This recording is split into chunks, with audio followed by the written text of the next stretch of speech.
President Trump just announced reciprocal tariffs, which will shake up global trade. This is sending the stock market down after hours. So it looks like we have a big red day ahead of us. The S&P 500 index is down 3.61%, the NASDAQ 100 is down 4.45%, and the Dow Jones futures are down 2.44%. So we'll likely have a few very interesting days ahead. In today's video, I'm going to break down exactly what these tariffs are and how this changes my portfolio and investing strategy. If you stick around to the end of the video, I'll share which stocks I'm putting buy orders in to hopefully buy the dip tomorrow. So let's dive straight into the analysis. I watched the whole Liberation Day event, or the Make America Wealthy Again event, and I found it interesting as somewhat of a student of American history. But during it, they brought up these charts showing the new reciprocal tariff rate against all of these other countries. And basically what they ended up deciding is that they're doing 50% reciprocal tariffs. So whatever they charge the US in tariffs, currency manipulation, and trade barriers, the US now has a baseline 50% tariff against that. And there is also a minimum 10% tariff against any country. I asked the AI investing assistant over on dividenddata.com about the reciprocal tariff news. And by the way, this search is real-time data, and I actually did a pretty decent job summing it up. And the largest and most impactful by far is China. They're facing a 34% tariff, which will be on top of the current 20% tariff, increasing the total to 54%. So this actually is like an economic game changer in terms of changing the incentives of where you manufacture your products. Other notable examples include the European Union with goods taxed at 20%, South Korea, Japan, and Taiwan facing tariffs ranging from 24 to 32%. And then these other ones are very significant as well. Vietnam, a lot of companies get their products manufactured in Vietnam. That will have a 46% tariff. And India will have a 26% tariff. And by the way, here's an example of the chart they have going around. You can find these online. But this is wildly interesting because this has very large economic implications. There are already some estimates coming out, and on the conservative end, they are saying this could raise $700 billion in annual revenues for the United States. So on the positive end, that will help lower the deficit. But over the short term, a lot of products manufactured and imported into the United States from these countries are going to be more expensive. This is a huge shift in economic incentives. And we are already seeing a lot of large corporations start moving their manufacturing and investing in future facilities in the United States. And the reason why is to avoid paying these artificial tariffs. He's basically put up a large artificial negative economic incentive. But even when companies choose to do that, it may be less economic and profitable to manufacture in the United States, and those products may still be more expensive. So it will be a very interesting economic experiment we get to watch play out. Oh, and if I didn't mention, the market is completely flipping out over this. Even though they originally said there would be full reciprocal tariffs, as in we would charge the exact same amount, and they ended up only announcing half, the market still does not like this. For example, you have the largest stock in the S&P 500, Apple, down nearly 7% after hours. And the reason why is that they manufacture a lot of their products in China. And frankly, I had no idea why Apple stock had not gone down more throughout the year. People knew this was coming. I've also been discussing frequently how I think they're the most overvalued of the big tech companies. They trade at the highest multiple of Nvidia, Microsoft, Google, Amazon, Meta, etc., while having much slower growth than all of them.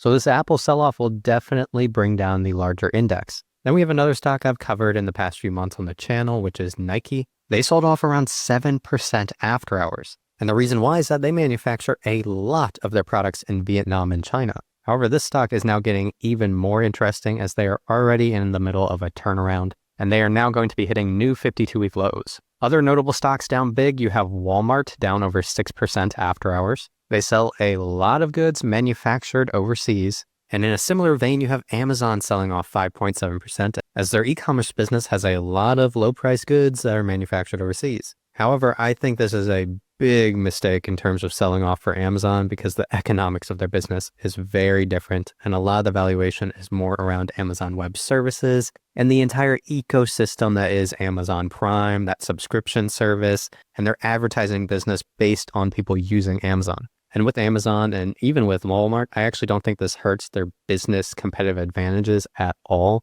because in the competitive landscape, they will still offer some of the cheapest products. And in the case of Amazon, they will have the best and fastest shipping. You have Nvidia down 4.7% after hours. They get all their chips manufactured by TSMC over in Taiwan. We already knew there was going to be tariffs on semiconductors, but these Taiwan reciprocal tariffs make it more clear. And then a little bit interesting, we have a lot of companies that won't necessarily be directly impacted from this that are also selling off.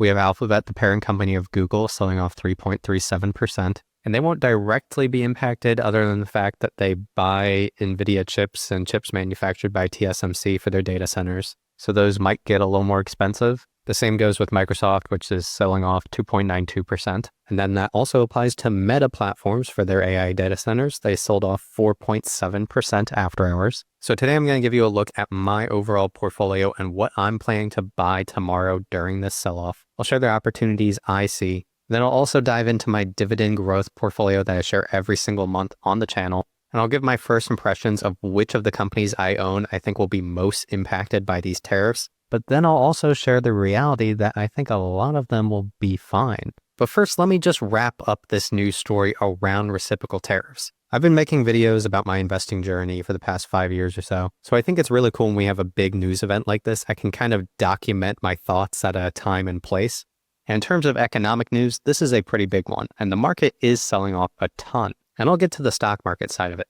But first, I want to give kind of my economic bull and bear case around this tariff policy. And by the way, this is from the perspective of a person who lives in the United States and primarily invests in US stocks. So this is definitely from a US-centric perspective. So the bear case is that things will be more expensive for consumers. Well, let me clarify, a lot of the products manufactured overseas will be more expensive. So it's selective price increases, but that will still have an economic ripple effect. So there could be a lot of US companies that see disruption and possibly lower profitability. And economists are definitely very split on this topic, and a lot of them think that this will lead to kind of chaos. But then I'll give you the bull case where these reciprocal tariffs actually could be a kind of a bulwark into actual free trade. So the key word there is reciprocal, as in our tariffs are based on the tariffs of the other countries. So theoretically, they can lower their tariffs, and then we will, in kind, lower our tariffs as well. So I think over the span of a few years, we actually could end up in a scenario where we have more free trade. Then the other bull case is I actually think this will be pretty good for US GDP growth,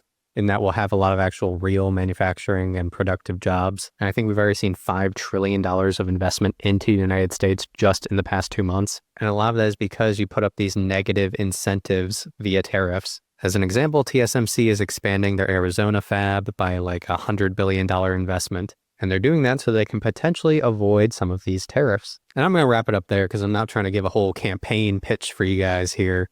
Let's get back to the whole stock market analysis. As we take a look at my investment portfolio, most of the companies really will not be negatively impacted by tariffs. And that's because my portfolio is heavily weighted towards US-based businesses. And then it's also heavily weighted towards software, which is not directly impacted. For example, we have Visa. I don't think that will be directly impacted. Microsoft's core business will not be directly impacted. I mentioned that the NVIDIA chips and various things they purchase may be a little more expensive. We have the Altria Group, which may benefit because they manufacture the overwhelming majority of their products in the United States. We have ExxonMobil, which will probably slightly benefit.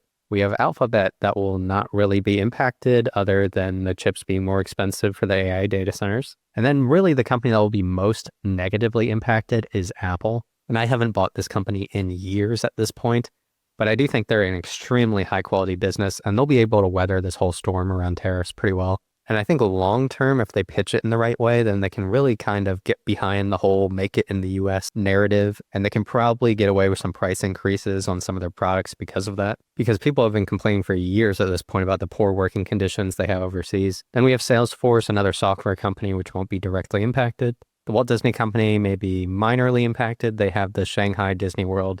That's not a huge economic contributor, but it's something. They also get a lot of their merchandise and products, I'm sure, manufactured overseas. But I actually don't know if that will directly impact them because I think they monetize that based off of licensing. So it's kind of just like pure profit. Hero Price Group won't be directly impacted other than some of the assets they own may go down in value if the stock market crash continues. Enterprise Product Partners, that's a big natural gas pipeline company. So that will probably benefit. They're based in the United States.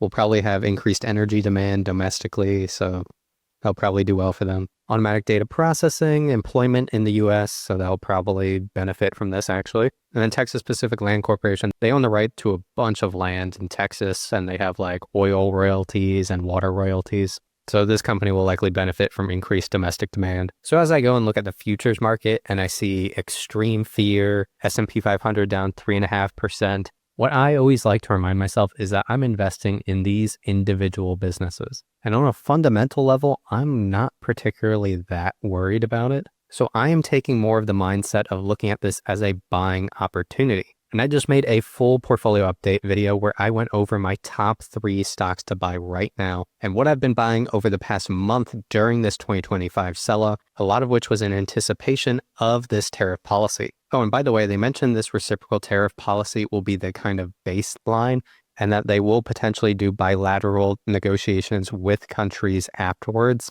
So a lot of this is subject to change over time. So listen, this is what I'll be buying tomorrow probably. If it sells off this much or even more, I'll be targeting Alphabet. I'll put some orders in for that. I'll put an order in for Microsoft, probably in the high 360s to see if that hits. And the logic with these is really buying into high quality, growing businesses at a fair valuation. If they sell off because of this tariff news, great. I will gladly take advantage of the buying opportunity. My rule in general is that I think great businesses will continue to be great businesses, especially if they're not even directly impacted from these kind of policies. I've been documenting my investing journey, and I think it's pretty cool to probably look back at this one in a few years and be like, hey, remember that tariff day where everything sold off? But hey, this could be a continued market correction. And if you want to know more about my strategy around that, I made an entire portfolio update video where I go over my plan for the 2025 sell-off, as we've already had a 10% correction overall. And I also go into much more detail about what stocks I'm targeting and why.